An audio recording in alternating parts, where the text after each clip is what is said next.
The first sign something was wrong came in the form of a seating chart. It was printed on thick cream paper and taped to the glass door of the country club ballroom, right at eye level, impossible to miss. Names in neat alphabetical rows, couples grouped together, parents placed carefully near the head table. I stood there longer than anyone should stand in front of a piece of paper, scanning it once, then again, slower this time. My name wasn't there. Not under my parents' table, not beside my brother's, not anywhere. I checked the bottom. Maybe a mistake. Maybe overflow seating. Nothing. Behind me, guests laughed and greeted each other, coats being handed off, champagne already circulating. This was supposed to be a happy night. My parents' 40th wedding anniversary. A milestone. A celebration of family. I stepped aside as a woman behind me cleared her throat impatiently. "Sorry," I said automatically, folding myself out of the way I always had. That was my first mistake of the night. I'm 31 years old. My name is Evelyn Carter. And until that moment, I believed that if I stayed quiet, helpful, and reliable, I would always have a place in my family. I was wrong. I found my mother near the bar, adjusting the flowers on a tall arrangement, as if she were the host of a charity gala instead of her own anniversary dinner. She looked perfect, hair done, dress tailored, smile ready. "Mom," I said. She turned, startled for half a second, then smiled as if nothing were amiss. "Oh, Evelyn, you made it." "I was invited," I said, keeping my voice even. "Of course you were," she replied quickly. Too quickly. "It's just, seating is tight." I glanced at the room. There were at least 2 empty tables. "I'm not on the chart," I said. Her smile tightened. "You can sit anywhere. It's informal." It wasn't. I looked past her and saw my brother, Thomas, laughing with his wife, seated front and center beside my father. Their names were printed in bold. I noticed something else, too. Every person at that table worked for the family company, except me. "You didn't think to tell me?" I asked. My mother leaned closer, lowering her voice. "This night isn't about you." There it was. The sentence landed softly, but it hit harder than any insult ever had. "I wasn't trying to make it about me," I said. She sighed, the way she used to when I was a child asking too many questions. "We just didn't think it would be appropriate, with everything going on." "What everything?" I asked. She hesitated. That hesitation told me more than any answer could have. I nodded once. "Okay." I turned away before she could say anything else. I ended up at a table near the back, beside a distant cousin I barely knew, and 2 of my parents' longtime friends who looked at me with polite confusion, as if trying to place where I fit in the family hierarchy. Dinner was served. Speeches were made. My father stood up and thanked everyone for their support over the years, especially Thomas, who would soon be stepping into a larger leadership role at Carter Holdings. That was the second sign something was wrong. I hadn't heard about any transition. I worked at Carter Holdings too. Not in a flashy role. I handled compliance, contracts, the quiet legal framework that kept the company from falling apart. I was the one people called when something went wrong. I was never mentioned, not once. Applause filled the room. I clapped too, slowly, deliberately, my hands steady even as my chest felt hollow. I looked around and realized no one was looking at me. Not my parents, not my brother, not even my grandmother, seated beside my father, her attention fixed firmly forward. That was when it hit me. This wasn't an oversight. This was a decision. I excused myself before dessert, slipping out through the side doors into the cold night air. The parking lot was quiet, the sound of laughter muffled behind the walls. I sat in my car with the engine off, hands resting in my lap. I didn't cry. I didn't call anyone. I replayed the evening in my mind, slowly, the way you review security footage when you're trying to pinpoint exactly when something went missing. That night wasn't about celebrating my parents' marriage. It was about signaling something else. A shift, an erasure. And the worst part wasn't being excluded from a table. It was realizing how long they'd been rearranging things without me noticing. As I drove home, my phone buzzed. A text from Thomas. "Hope you weren't offended. Business stuff tonight. We'll talk later." I stared at the message until the screen dimmed. Later. That word had kept me quiet my entire life. Later never came. When I pulled into my apartment garage, I knew one thing with absolute clarity. Whatever this was, It wasn't a misunderstanding. And if I didn't start paying attention now, I was going to lose far more than a seat at a table. The next morning, I woke up before my alarm. That alone told me something had shifted. Usually, I slept through the first ring, sometimes the second. My body knew when it was safe to rest. That morning, it didn't trust the quiet. I lay still, staring at the ceiling, replaying the previous night again. The seating chart, my mother's smile, the way my father never once looked in my direction, Thomas's text, business stuff. I got up, made coffee, and opened my laptop at the kitchen counter. Habit, comfort, control. Carter Holdings' internal portal loaded slowly, then resolved into the familiar dashboard.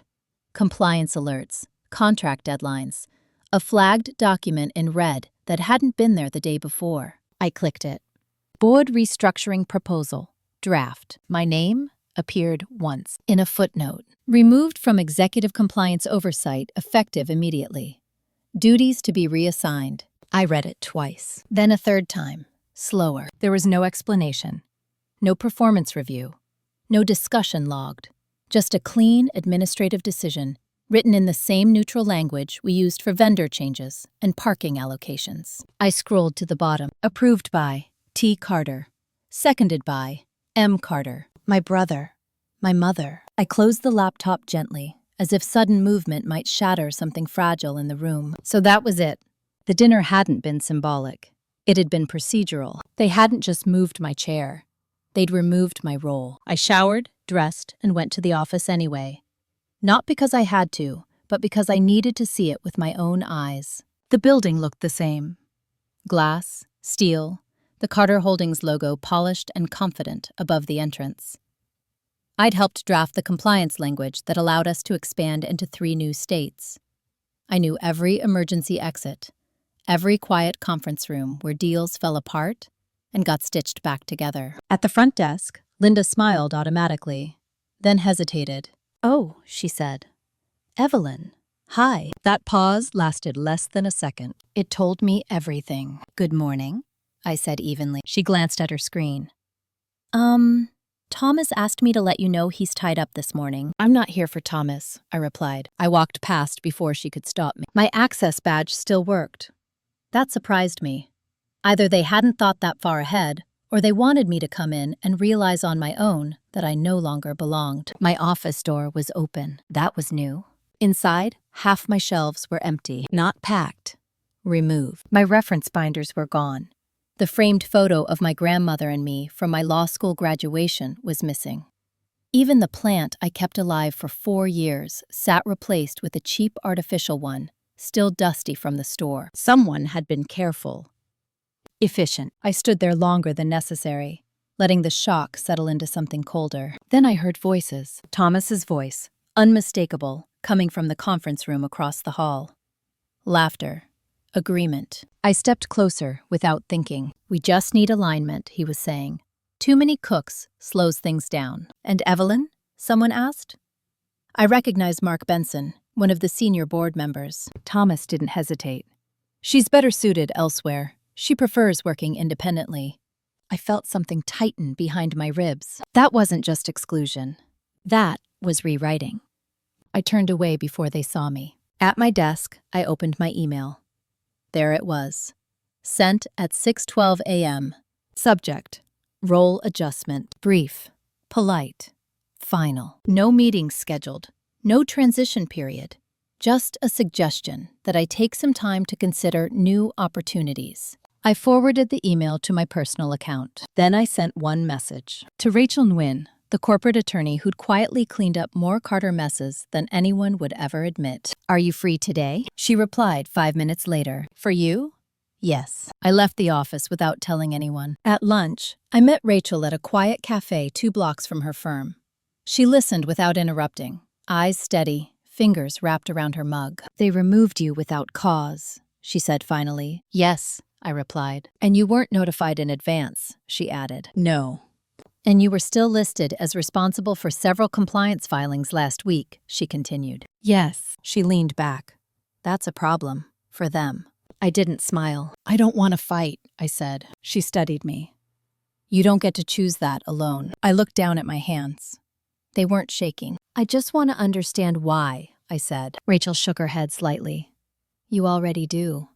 You're just hoping it's something kinder than it is. That landed. They needed you invisible, she continued. Your role was inconvenient. Too much access. Too much institutional memory. I thought about the footnote, the dinner, the empty shelves. So what do? I asked. She didn't answer right away. First, she said, you stop filling in the gaps they've left. No favors, no quiet fixes. I nodded. Second, she added, you gather documentation. Everything you built, everything you maintained. And then, she met my eyes. Then you decide whether you want out or you want the truth on record. That night, my mother called. I watched the phone ring until it stopped. Then Thomas. I let it go to voicemail. His message was cheerful, casual. Hey, Ev. Things moved fast. Don't take it personally. Let's grab coffee soon. Soon. I sat on my couch in the dim light, laptop open, folders spreading across the screen like a map. Contracts, emails, audit trails, decisions I'd made quietly, efficiently, without recognition. They hadn't just underestimated me. They'd assumed I wouldn't look back. They were wrong. Because for the first time in my life, I wasn't asking where I still fit. I was asking who had decided I didn't, and what it would cost them to pretend I never mattered. I didn't go back to the office the next day. That decision alone felt radical. For years, I had shown up no matter what. Sick, overworked, undervalued. Presence had been my insurance policy. If I stayed visible, useful, indispensable, they couldn't erase me, except they already had. So instead of driving downtown, I stayed home and did something I'd never allowed myself to do before. I reviewed my own history, not emotionally, practically. I pulled up my old hard drives, backups I'd kept out of habit more than strategy.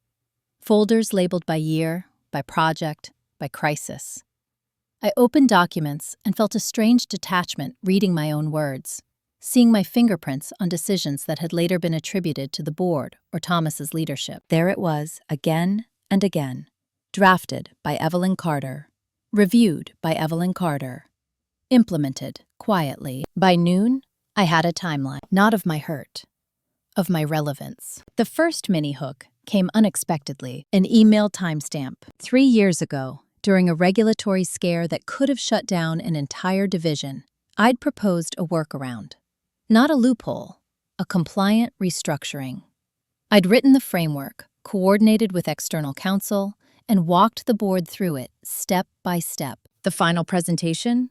Delivered by Thomas. At the time, I told myself it didn't matter. The company survived.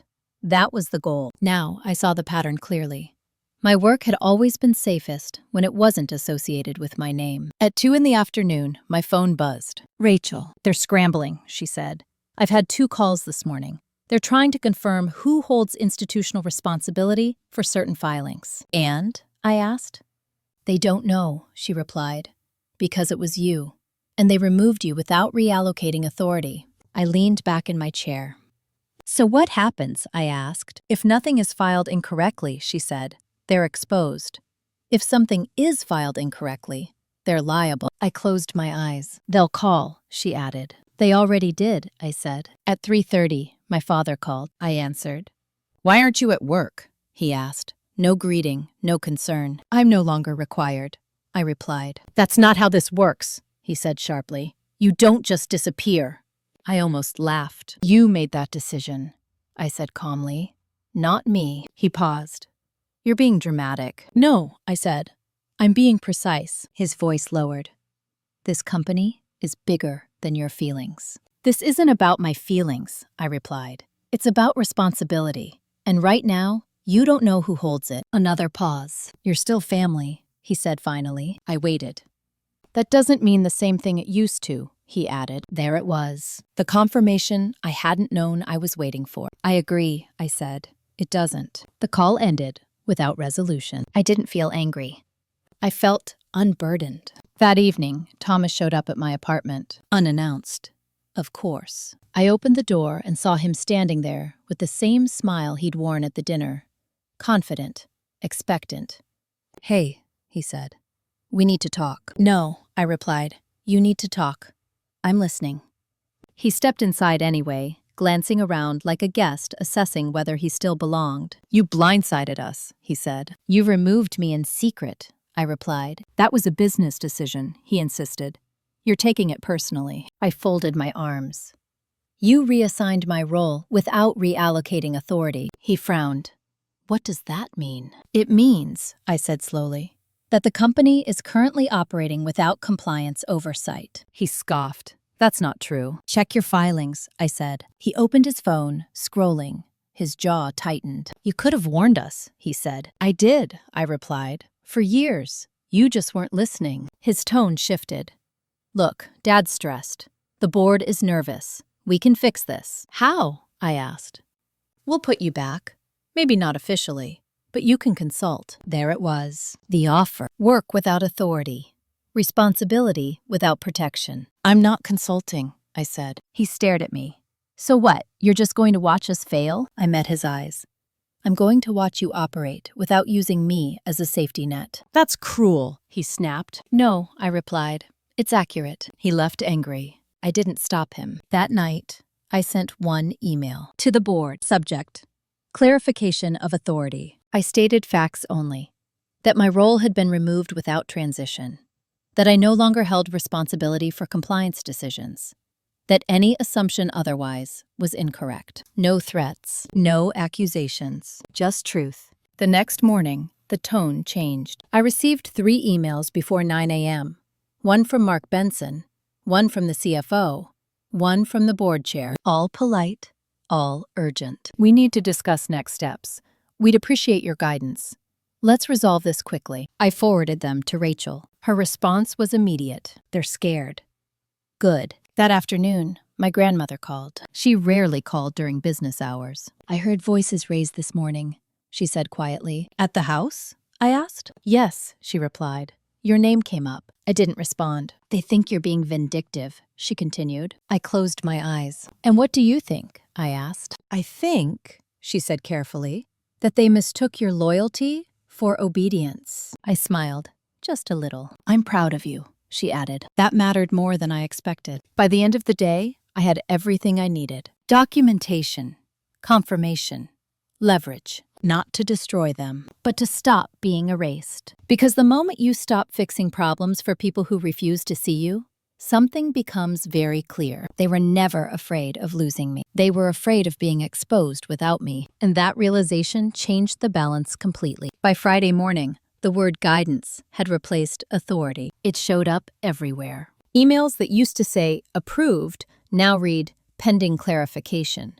Decisions that once moved quietly now stalled in shared inboxes, waiting for someone to claim responsibility. Meetings were scheduled, then canceled, then rescheduled with new attendees, as if rearranging bodies could replace missing structure. I watched it happen from a distance. That was new too. I didn't rush in. I didn't offer help. I didn't correct anyone. I observed, the way you do when you finally realize the problem isn't a single failure, but a system built on assumptions. At 10 a.m., Rachel called. "They want a meeting," she said. "Full board, your parents included." "When?" I asked. "This afternoon." I considered it. "Not at their office." "Already anticipated," she replied. "Neutral location, conference suite downtown." I agreed. When I arrived, they were already seated. My father at the head of the table, out of habit, not authority. Thomas beside him, rigid. My mother across from them, hands folded tightly in her lap. The board members looked relieved to see me. That relief stung more than hostility ever could. "Thank you for coming," the board chair began. I nodded once and took my seat. Rachel sat beside me, silent. "We're in a difficult position," the chair continued. "Your departure created some gaps." "I didn't depart," I replied calmly. "I was removed." A brief pause. "Yes," he said. "Which brings us to why we're here." Thomas leaned forward. "We want to fix this." I didn't look at him. "How?" "We can formalize a consulting arrangement," he said. "Temporary. While we restructure." Temporary. Again. "And authority?" I asked. He hesitated. "Operational input." "That's not authority," I said. My father finally spoke. "You're being inflexible." I turned to him. "You rewrote my role without notice. That wasn't flexibility. That was control. His jaw tightened. "This company is our legacy," he said. "So was I replied. Silence spread across the table. Rachel slid a folder forward. "This outlines Evelyn's contributions over the last 8 years," she said evenly, "and the legal exposure created by removing her without transition." The board chair flipped through it, his expression changing as he read. Mark Benson cleared his throat. "We weren't fully aware of the scope." "I know," I said. "That's part of the problem." My mother spoke then, softly. "We didn't think you'd react this way." I met her eyes. "You didn't think I'd react at all." That landed. The meeting shifted after that. Less posture, more calculation. "What do you want?" the chair asked. I took a breath. "I want my role either restored with full authority," I said, "or I want a clean separation that acknowledges my work and removes me from liability." Thomas shook his head. "You're forcing an ultimatum." "No," I replied. "I'm responding to one." They asked for time. I gave them until Monday. That weekend, I didn't hear from anyone. No calls, no texts, no updates. On Sunday afternoon, I drove to my grandmother's house. She was sitting on the porch, wrapped in a cardigan, watching the leaves fall like she was counting them. "They're quiet," she said before I even sat down. "Yes," I replied. "They always get quiet when they're deciding who to blame," she continued. I smiled faintly. "I'm used to it." She reached for my hand. "Don't be." On Monday morning, the decision came through email. They'd chosen separation. My role would not be reinstated. Instead, they offered a severance package and a non-disclosure agreement. No acknowledgement, no attribution, just silence, paid for. I forwarded it to Rachel. Her response was immediate. "They're trying to buy your quiet." I stared at the screen. For a moment, I felt the familiar pull. The instinct to take what was offered, smooth things over, make myself smaller again. Then I remembered the seating chart, the footnote, the empty shelves. "No," I typed back. "We counter." The counteroffer was simple. Public acknowledgement of my role in compliance and restructuring. Removal of my name from liability without restrictions on my speech. A clean exit. No money demanded. They rejected it within the hour. That was when Rachel smiled. "Good," she said. "Now we move." "Move where?" I asked. "To the part they didn't plan for," she replied. "You have leverage you haven't used yet." She opened a new file. Carter Holdings subsidiary filings. My name was on every foundational document. "I helped them expand," I said quietly. "Yes," she replied. "And they did it under your license." The room felt very still. "They can't operate certain divisions without compliance sign-off," she continued. "And that sign-off was yours." I swallowed. "They thought removing you removed the risk," Rachel said. "It didn't. It exposed it." For the first time since this began, I felt the weight shift. Not power, control. And I understood something with painful clarity. They hadn't excluded me because I was weak. They'd excluded me because I was inconvenient. And now, for the first time, inconvenience worked both ways. The first notice went out on Tuesday morning. Rachel sent it on my behalf. Calm language, no accusations, just clarification. Effective immediately, I no longer authorized compliance oversight for Carter Holdings subsidiaries operating under my license. Any continued use without reassignment would be unauthorized. That was it. No threats, no deadlines, just a statement of fact. By noon, my phone wouldn't stop vibrating. I didn't answer. At 1, Thomas called from a private number. I let it ring. At 2, my father left a voicemail. "Evelyn, this is getting out of hand," he said, his voice tight. "We need to talk. Now." I deleted it. By late afternoon, Rachel forwarded me an internal email chain. The tone had shifted from irritation to alarm. They hadn't reassigned anything. They'd assumed, as always, that I would keep things moving quietly, even after being cut out. The compliance clock was ticking. That night, my mother showed up at my apartment. She stood in the hallway, coat still on, eyes sharp, with something that looked like disbelief more than anger. "You're doing this on purpose," she said. "Yes," I replied. She blinked. "You're jeopardizing the company." "No," I said calmly. "I'm refusing responsibility without authority." "That's the same thing," she snapped. "No," I corrected. "It only feels that way when you're used to me absorbing the consequences." She stepped inside uninvited, the way she always had. "You're punishing us," she said. I closed the door behind her. "I'm establishing boundaries," I replied. Her voice softened, a tactic I recognized immediately. Your father built that company for his family, and I was part of that family, I said. Until I wasn't useful anymore. That's not fair, she said. I know, I replied. Neither was erasing me. She shook her head. You always take things too far. I met her gaze. You always stop right before accountability. That silenced her. She looked around my apartment, the neatness, the absence of family photos. You don't need to do this, she said quietly. We can fix it. How? I asked. She hesitated. We'll revisit your role. Eventually. Eventually. I nodded once. That answer tells me everything. She left without another word. The next morning, the board requested an emergency session. Rachel attended without me. They're panicking, she said afterward. Your father accused them of siding against the family.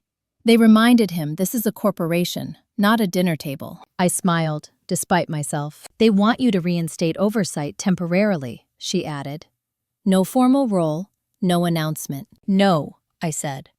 I told them you'd say that, she replied. Then they asked what it would take. I leaned back in my chair. A written acknowledgement, I said, of my role, public, internal and external, and reassignment of authority to a named party. And if they refuse? Rachel asked. Then the divisions pause, I said, legally. That afternoon, something unexpected happened. My grandmother called. I heard shouting again, she said. At the office? I asked. No, she replied. At dinner. I didn't say anything. They're scared, she continued. Your father keeps saying you've turned against them. I closed my eyes. And what do you say? I asked. I say you finally stopped disappearing, she said. That evening, Thomas texted, You're going to ruin everything. I typed back one sentence. You already did. I just stopped fixing it. I didn't feel victorious. I felt exhausted. But underneath that exhaustion was something solid. Resolve. On Friday morning, the acknowledgement was drafted. Internal memo. Board approved. It credited my role in compliance, restructuring, and expansion over the last 8 years. It announced reassignment of authority to an external firm. It removed my name from liability entirely. No apology, but acknowledgement. Rachel reviewed it line by line. This works, she said. And the NDA? I asked. They dropped it, she replied. They don't want discovery. I signed the release documents that afternoon. When it was done, the room felt strangely quiet. No fireworks, no collapse, just separation.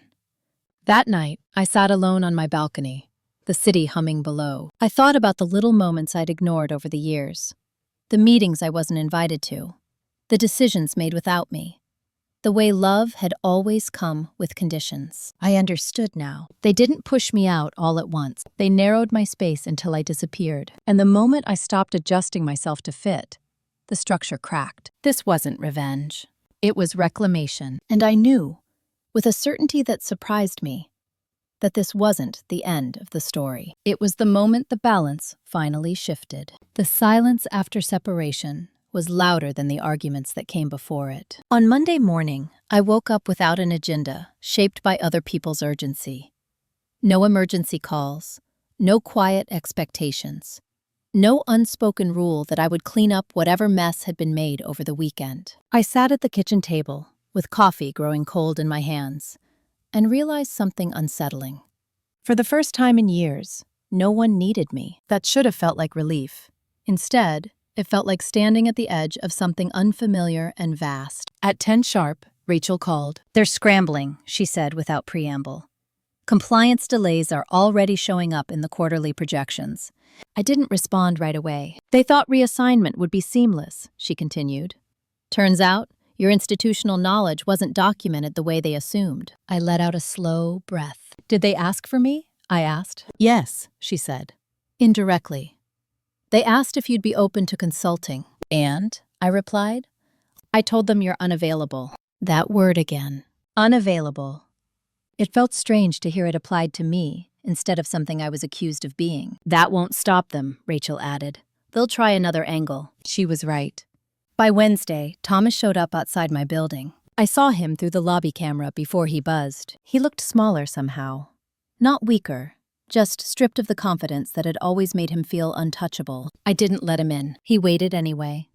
When I finally stepped outside, He straightened like he'd been bracing himself for impact. "You couldn't answer my calls," he said. "No," I replied. "I chose not to." He frowned. "You don't have to do this." "I do," I said calmly. "Because nothing changes if I don't." He ran a hand through his hair. "Dad's furious." "I'm not surprised. He says you're burning bridges." I tilted my head. Bridges are mutual structures. This was a one-way crossing. That landed harder than I expected. He blinked. "You're enjoying this," he accused. I shook my head. "I'm grieving. There's a difference." He looked away, jaw tight. "Mom hasn't slept."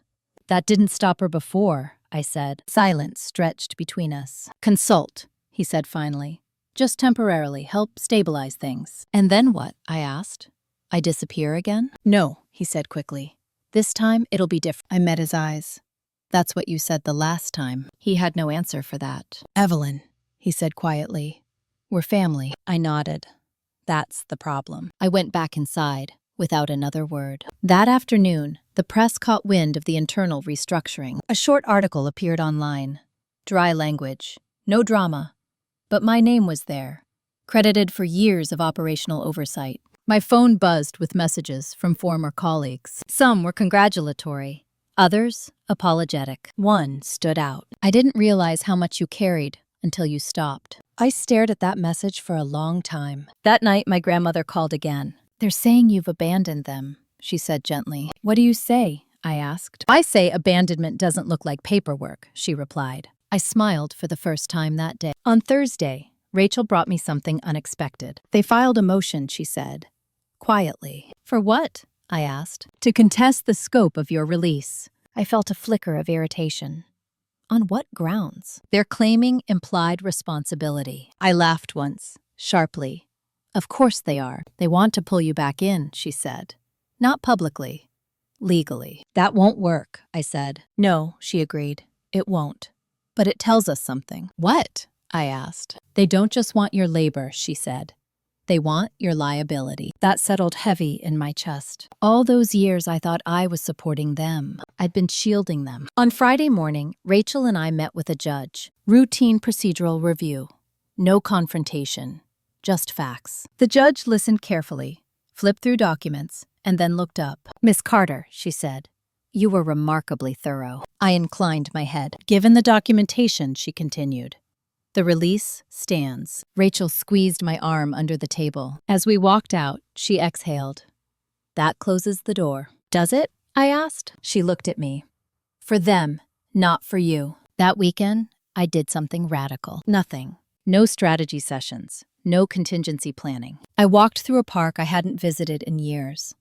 I sat on a bench and watched children play. Couples argue softly.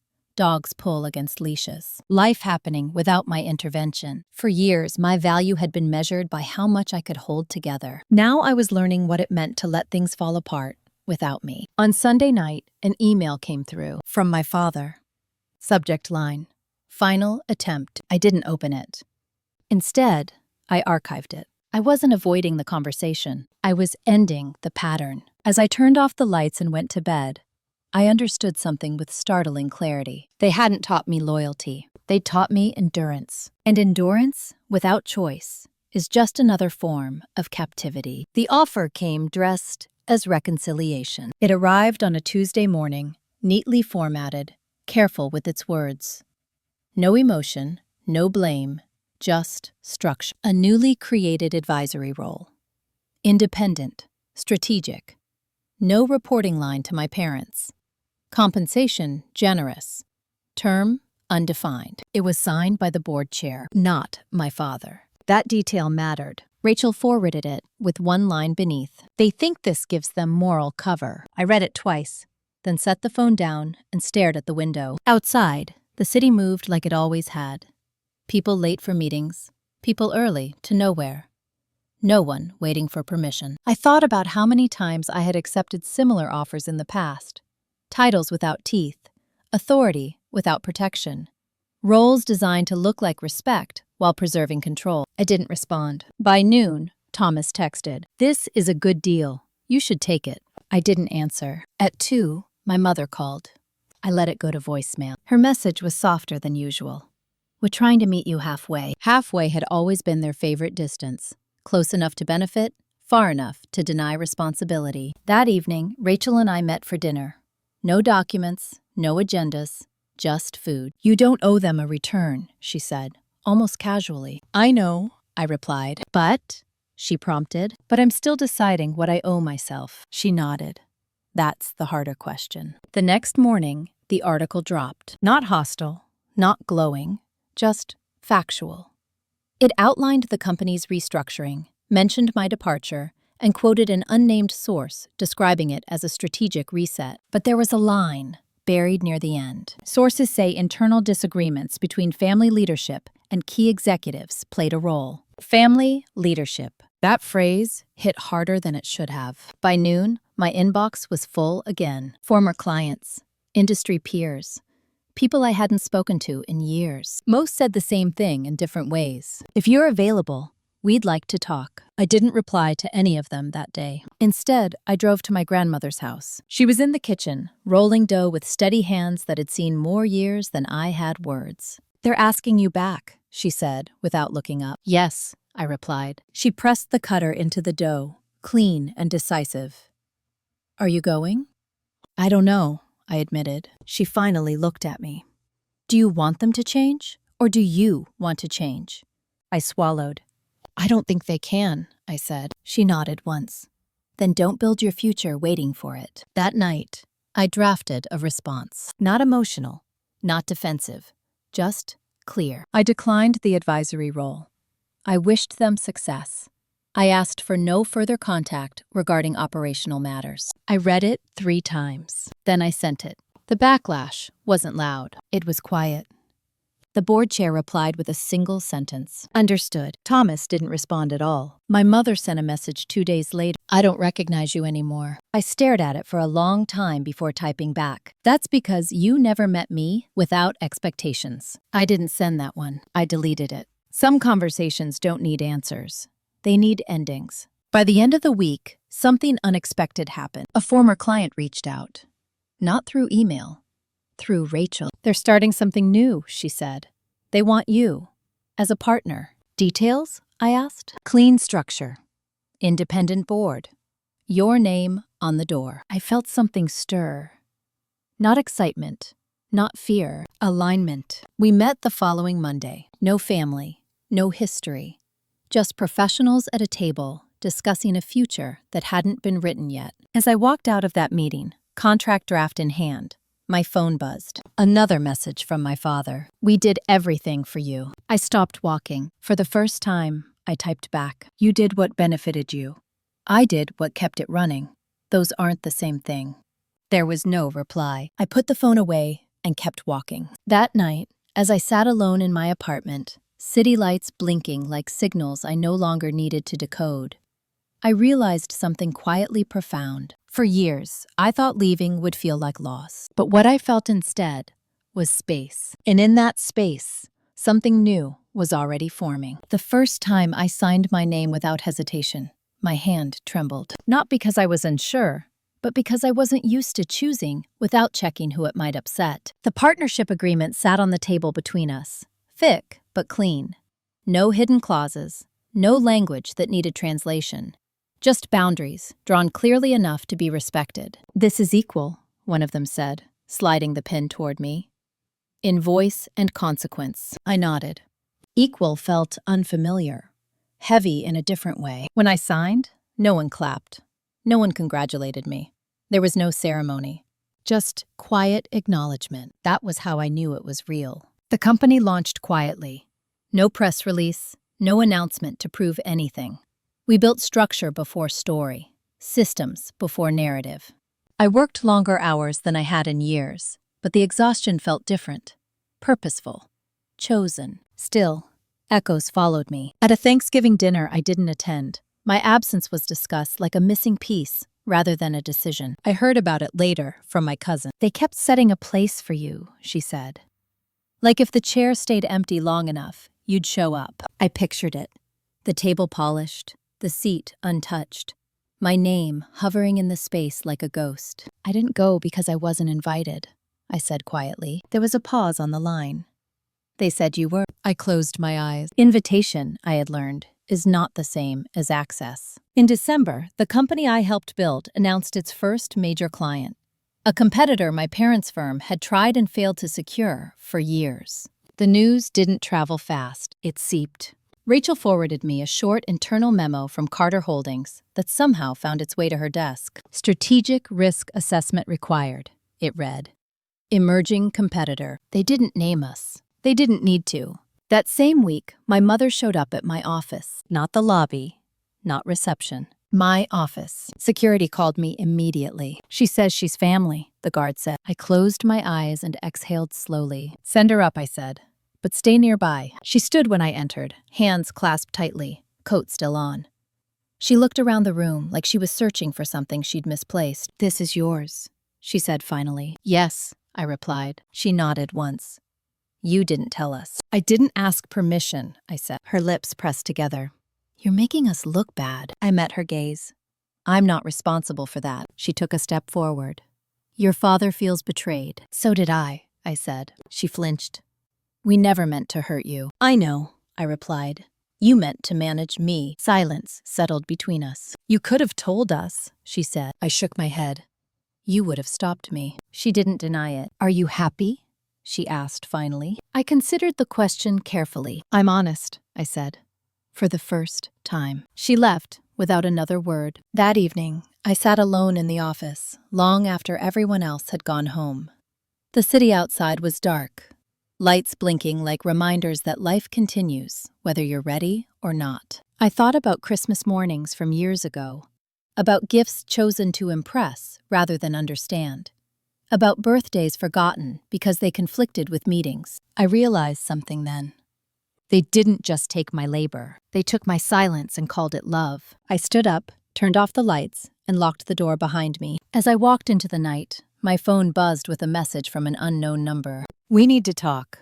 This has gone too far. I didn't respond, not because I was afraid of the conversation, but because I finally understood something simple and irreversible. Distance wasn't punishment. It was protection.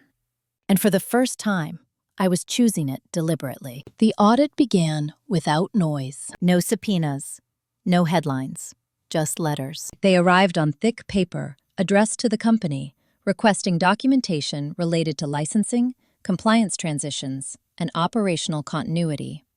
Routine language. But the timing was surgical. Rachel called me the moment she heard. They didn't file it, she said. Someone else did. Who? I asked. She hesitated. A minority shareholder, one who felt sidelined. I leaned back in my chair. Of course. The structure my parents had relied on for decades had always worked the same way. Loyalty over transparency, control over clarity. As long as the core family stayed aligned, the rest followed. Now, alignment was gone. By Wednesday, Carter Holdings issued a statement. Short, defensive, emphasizing cooperation. They didn't mention me. They didn't have to. The audit forced questions they couldn't answer cleanly. Who authorized compliance during the transition period? Who approved operational continuity after my removal? Who assumed responsibility when authority was stripped, but liability remained? The answers pointed in one direction and then stopped. That Friday, my father called from his personal number. I didn't answer. He left a voicemail. I don't know what you think you're proving, he said, voice low and tired. But this is destroying everything we built. I listened to it once, then deleted it. Destruction implies intent. This was exposure. At the office, my new partners moved with quiet precision. No celebration, no commentary. We focused on our work. Still, the tension followed me. At lunch one day, a junior analyst asked, carefully, "Is it hard? Starting over?" I shook my head. It's harder pretending you're not allowed to begin. She nodded, understanding more than she said. The audit expanded the following week, not because of anything I did, but because gaps invite light. Documents contradicted each other. Timelines blurred. Responsibility shifted from inbox to inbox. The story my parents had told themselves for years, that they were in control, unraveled under scrutiny. My mother called again. Her voice was different this time, less sharp, more brittle. "They're asking questions," she said. "Yes," I replied. "You could stop this," she added. "No," I said gently. I can't, she exhaled shakily. We didn't mean for it to go this far. I know, I said, but intent doesn't prevent impact. There was a long pause. Are you happy now? She asked. I thought about it. I'm steady, I said. That's better. She didn't respond. That night, Thomas showed up again. Not at my apartment. At the office. He waited until everyone else had left. I need your help, he said, the moment I stepped out of the elevator. I looked at him. No, I replied. He stared at me, stunned. You didn't even ask why. I don't need to, I said. The answer would cost me something I already paid too much for. He stepped closer. Dad's health isn't good. I paused. Then you should take care of him, I said quietly. He swallowed. You're really going to let this burn? I met his eyes. You lit the match when you decided I was expendable. He shook his head, frustration breaking through. This isn't revenge. This is cruelty. I felt something tighten in my chest. This is accountability, I said. Cruelty is expecting someone to carry weight you refuse to acknowledge. He left without another word. 2 days later, the audit findings were shared with the board. Rachel called me, voice steady but charged. They're recommending structural penalties, she said, and leadership review. I closed my eyes. They'll survive, I said. Yes, she replied, but not unchanged. That night, I sat in my office long after dark, city lights reflecting off the glass like distant stars. I thought about the little girl I used to be, the one who learned early that being useful meant being loved. I wished I could tell her something. That love that demands your disappearance isn't love, it's ownership. My phone buzzed. A message from my grandmother. I'm proud of you. I stared at the screen until my eyes burned. The audit didn't end things. It clarified them. And clarity, I was learning, is the most disruptive force of all. The board announcement came on a Monday. It wasn't public. Not yet. But the language was unmistakable. Interim leadership appointed. External oversight engaged. Operational protocols under review. No names removed. But everyone understood what it meant. My father stepped down from daily operations that afternoon. Not formally. Not ceremonially. He simply stopped showing up. Thomas sent me a message that night. He's done. I didn't ask what that meant. Because I knew. When identity is built on control, losing control feels like erasure. I sat with that knowledge longer than I expected. I didn't feel relief. I felt something closer to mourning. Not for the man he was. For the man he never allowed himself to be. The next day, a reporter called. Rachel intercepted it. They want comment, she said, about the audit. No, I replied. We don't comment. They'll speculate, she warned. Let them, I said.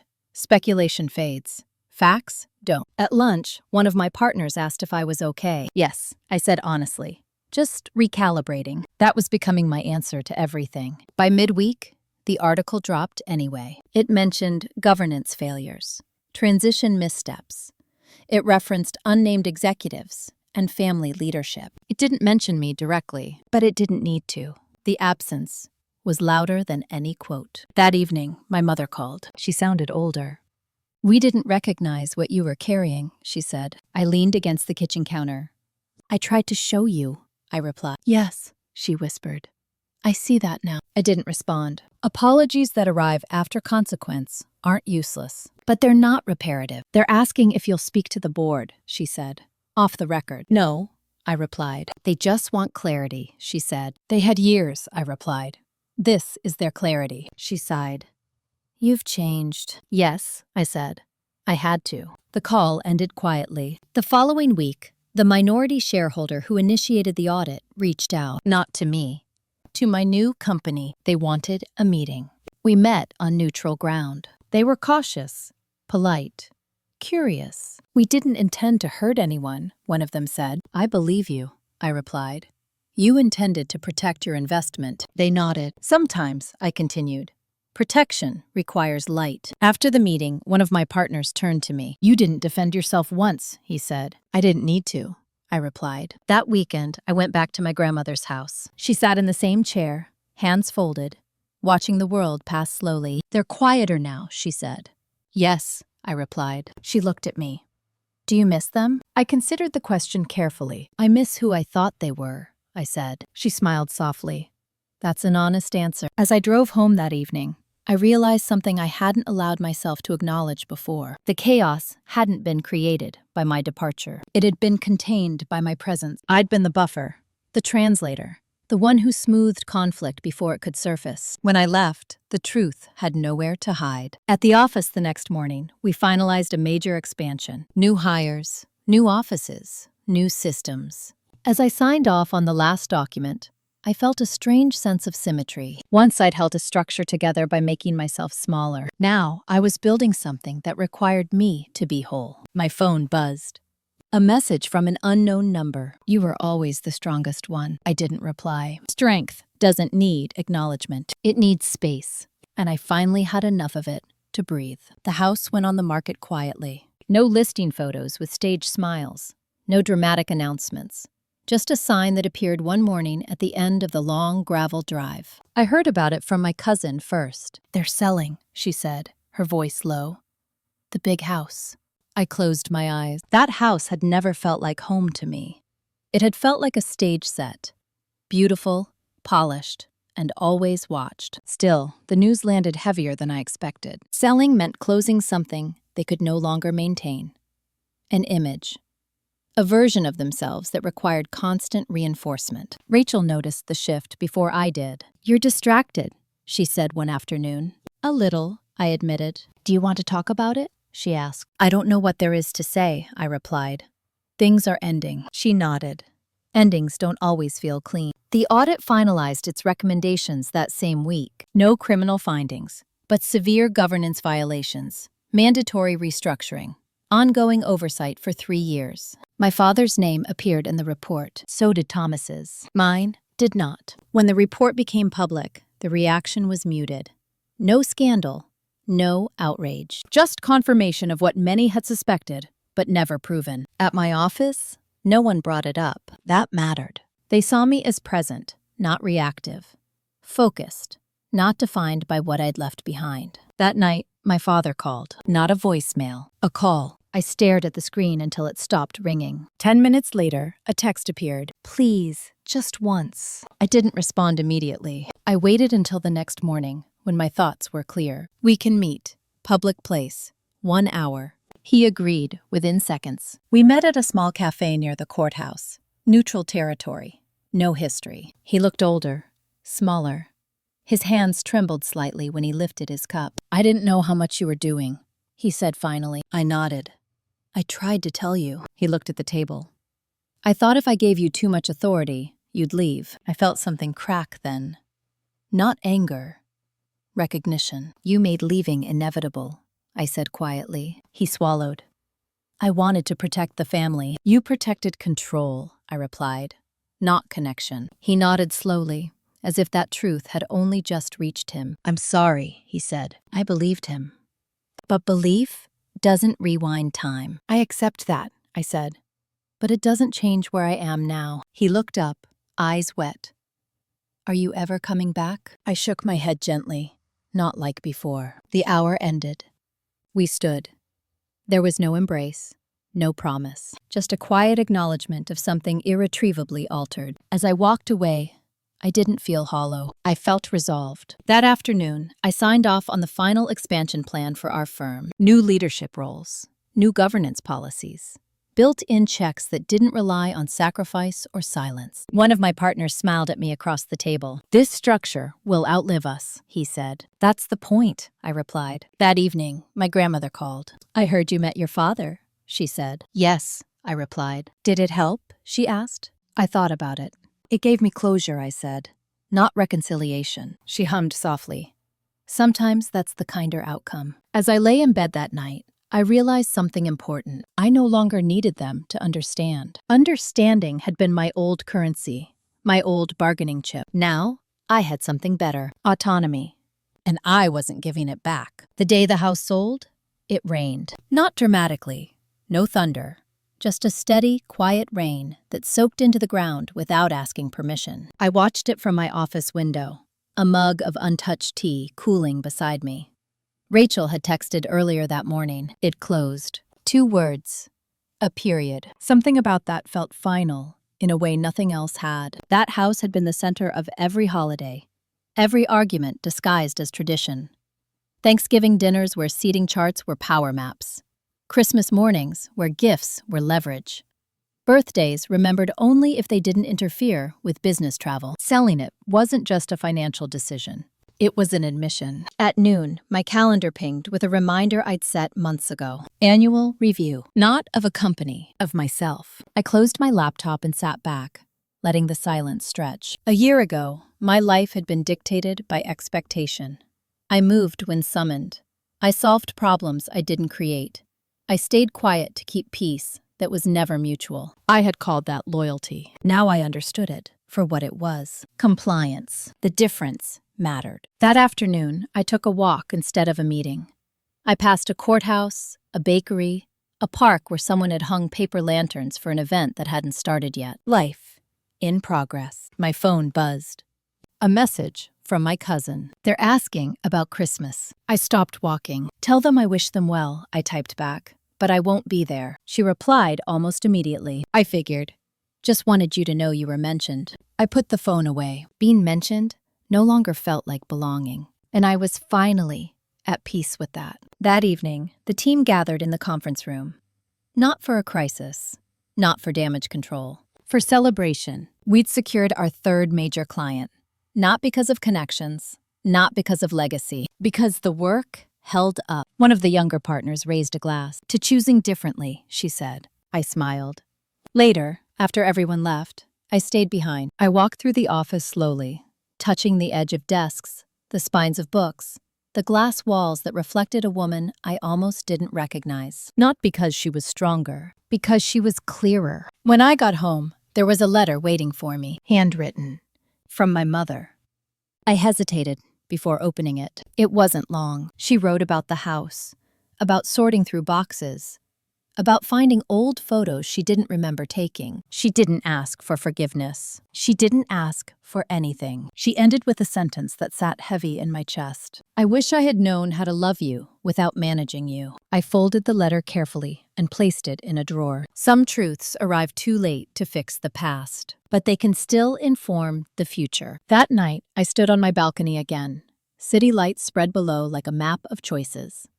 Somewhere out there, families were gathering, arguing, celebrating, hurting each other in familiar ways. I thought about the woman I used to be, the one who believed endurance was virtue, who mistook silence for strength, who thought being indispensable was the same as being valued. She did the best she could with what she knew, but she didn't get the last word.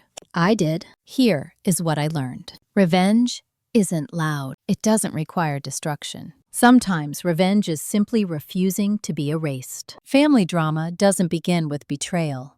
It begins with favoritism, with small exclusions that teach you where you stand. Inheritance isn't just money or property. It's who gets protected and who gets used. And karma doesn't always arrive as punishment. Sometimes it arrives as freedom. I didn't win by taking anything from them. I won by taking myself back. If this story resonated with you, if you've ever felt excluded, manipulated, or controlled by the people who claimed to love you, know this. You are allowed to choose yourself. You are allowed to walk away without screaming. And you are allowed to build a life where your presence is not conditional. If you found value in this story, like the video, share your thoughts in the comments, and subscribe for more real-life stories about betrayal, boundaries, revenge, and the quiet power of choosing yourself. Your story matters too.